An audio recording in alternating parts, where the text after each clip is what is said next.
خواهرم حجاب و حیا پیشه کن، از عذاب آخرت اندیشه کن.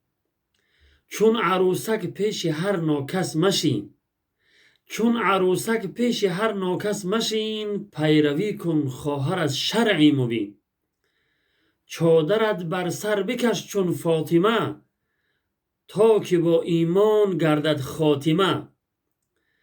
چون خدیجه زندگی کن با حیا، عایشه شو در طریق مصطفی. این لباس تنگ و چسبان را مپوش، آتش خشم خدا آید بجوش. تا به کی اندر پی مد می روی، تا به کی اندر پی مد می روی.